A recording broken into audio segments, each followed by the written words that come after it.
The Last Howl. Of all the martyred legions, they are among the most unique. While the Autarch, master of the Last Empire, and its other infamous legions were led by the Apostles of the Pact, the Last Howl had lost their apostle, the Struggler, long ago.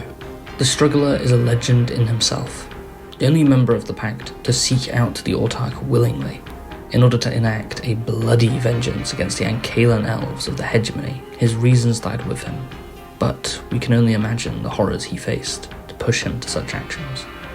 The Struggler's Pact siblings, however, were bent and broken into service, once heroes of defiance against the Autarch's domination, now turned into his greatest allies. Beside the Struggler, the Last Empire spent decades leading the campaign against the Ankalan hegemony. During this time, the Struggler earned his title, the Apostle of Extermination, as that was his charge, not to defeat the Ankalan, but to wipe them from the face of Karatar. It was at the gates of Jada, the capital of the Ankalan, that the Struggler met his end.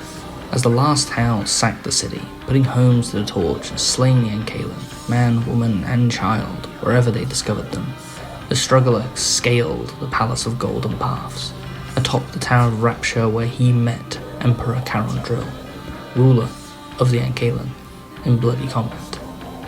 The battle raged from the tallest spire of Rapture to the very throne room of the palace, as the two faced one another in mortal combat until neither stood. It is said that when their bodies were discovered, they lay amidst a lake of royal blood, both corpses mangled beyond recognition. That blood, which was gathered by the Last Howl before they toppled the palace in vengeance, is now used to baptize their new members. They now call those ruins, which were once home to the oldest civilization on all Karatar, the Palace of Fading Shadow, a marker of the Autarch's continued extermination of the elven people. Whereas other martyred legions have dissolved after the death of their apostle, the Last Howl alone have recovered, and now serve the Autarch and his last empire faithfully as rumours of a new saint stir, and rebellion begins to rise in the west. This is a design I've been intending to make for a while, for a setting I've been putting together for around 4 years or so, which means there's a lot of lore built up in my work in progress documents, and I'm currently working on a full lore overview for the setting, which will go over some of the key concepts, along with a brief description of each nation from the perspective of a scribe in his final years. As a quick introduction, this is a world-building project inspired by Monster Garden, Tree Lancer, and Golden Bone. If you've not seen their work, I would absolutely recommend each and every one of them. Their work is fantastic. Our setting, however, is known as Tides of Chaos, and is primarily focused on the continent of Karatar. While other continents most certainly do exist, Karatar is our leading focus.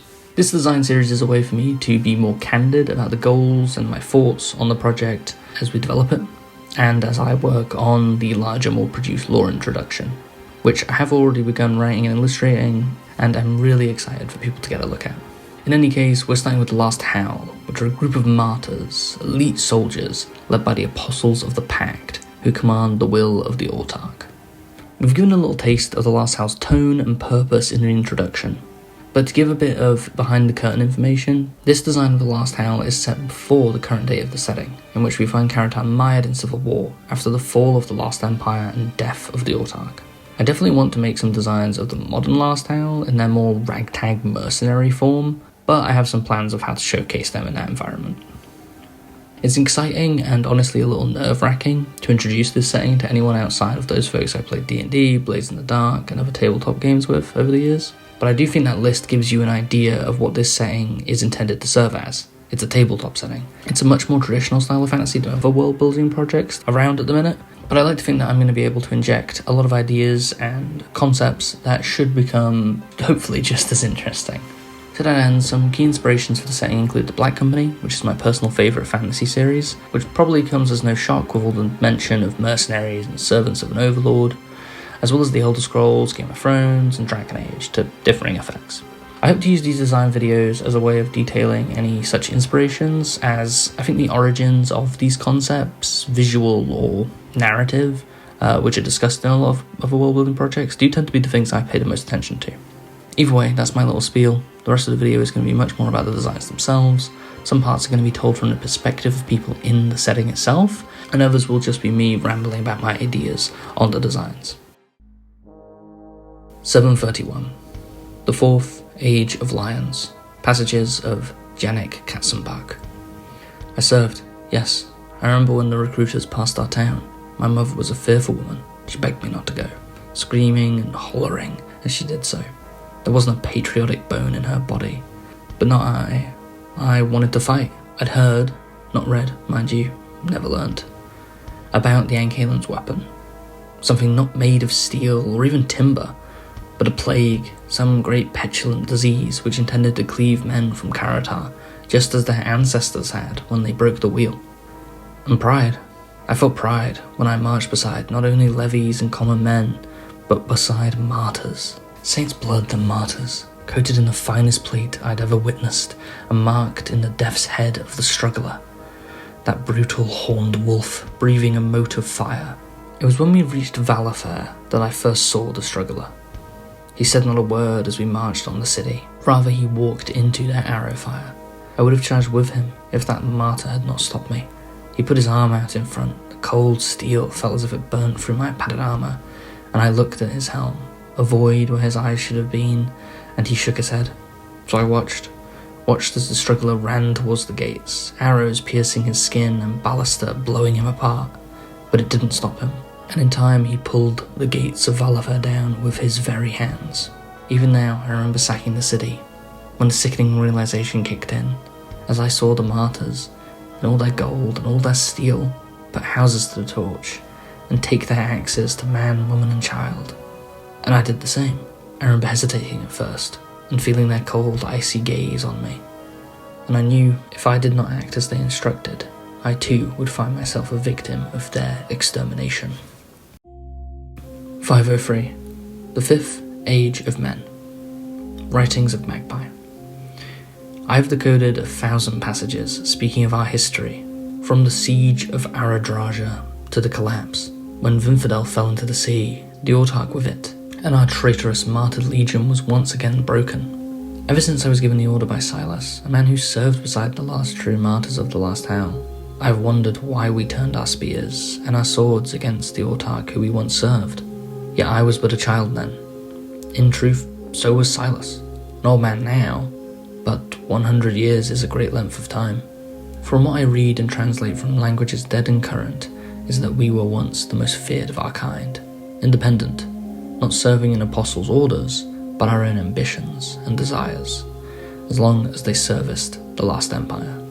I know not how to put into words my thoughts on our company. I was but a child when Silas pulled me from the wreckage of a house I think he put to the torch. I remember his armour, like the figure of the Illumar, more divine and shining than the eagles of Black Stadat. And he does care for me, I know that, and I will live and die for this company. It is the only family I have ever known, and I would not trade it for all the gold of Akis.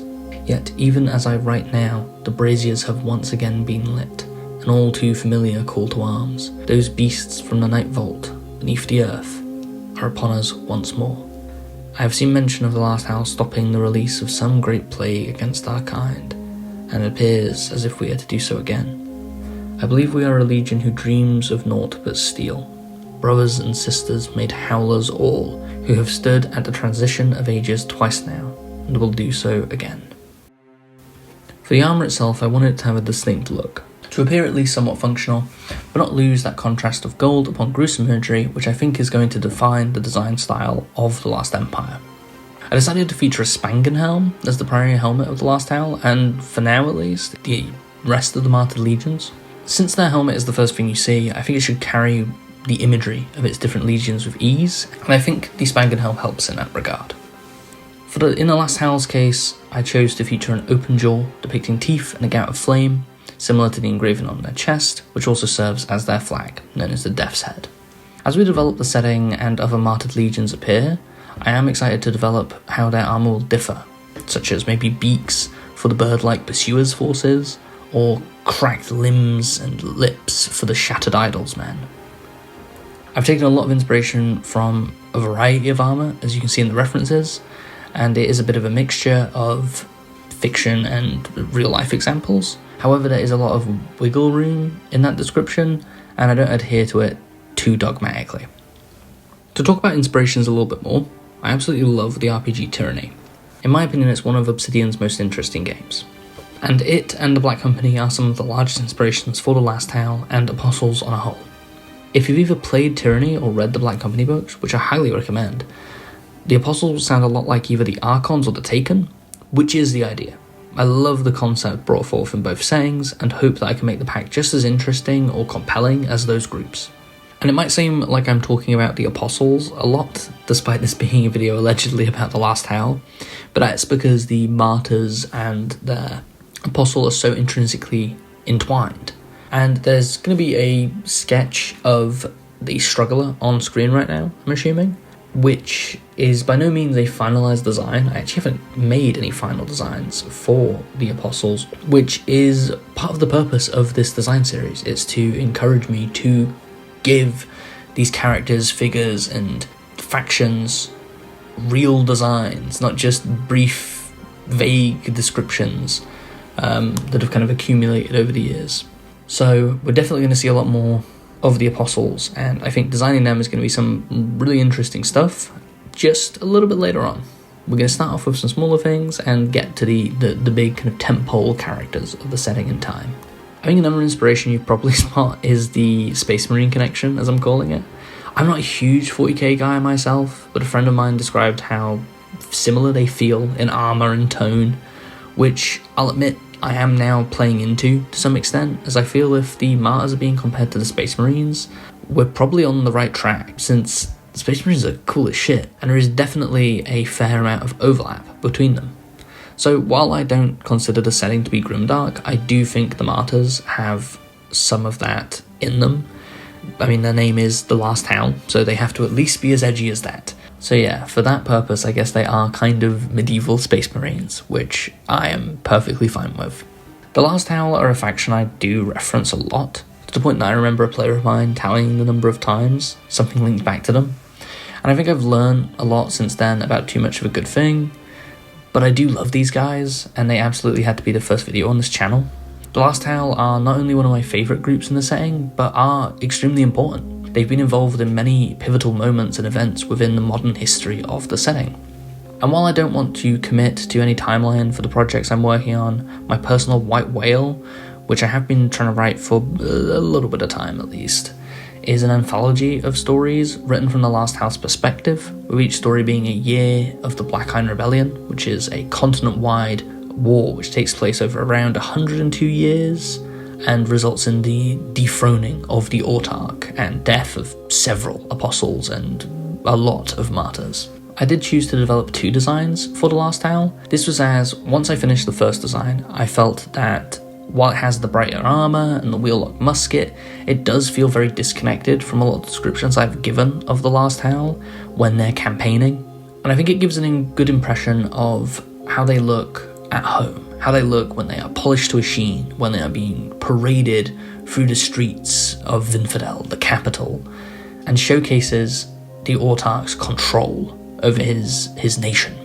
However, as the war goes on, and that control slips further and further, and the Empire decays itself, their design should definitely present that. So this second design, which features this long, ruffled wolf cape and has a much more dark, smoky appearance, I think does allow you to get a feel for how they would look when they're not viewed as heroes of the Last Empire, and rather the grim reale, bloody, brutal, and uncompromising.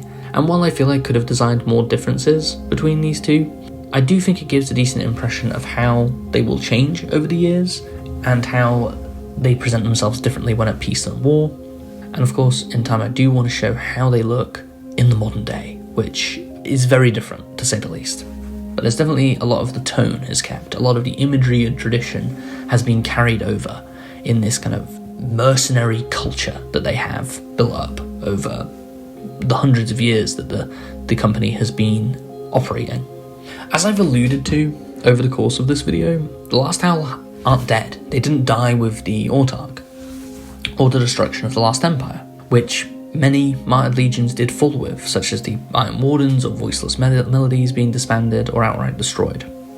The Last Howl are one of few that have continued on, while others have changed pretty dramatically, such as the Prowlers becoming these kind of Witcher-esque monster hunters with some Bloodborne speckled in for a good measure.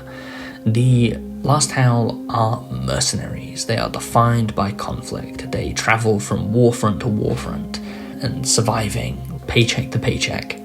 They are highly desired by any lord or ruler who wishes to take advantage of Karatar in the broken state it is, in this fractured civil war that it's found itself in, power vacuum having opened up since the Autarch's death.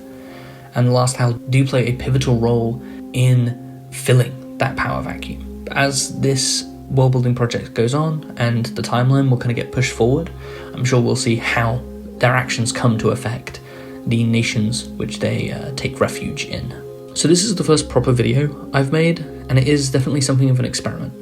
I'd love to hear your opinions on what I could improve and develop for later videos, as this is all incredibly new to me. I do really hope you stick around for the next one, and I'm incredibly excited to share the big lore video when it's finally done, which, if I'm being honest, could be a month or two off. If I get a feel for making these videos, they will start coming out quicker and quicker, as this has been a huge motivation in speeding up my own work.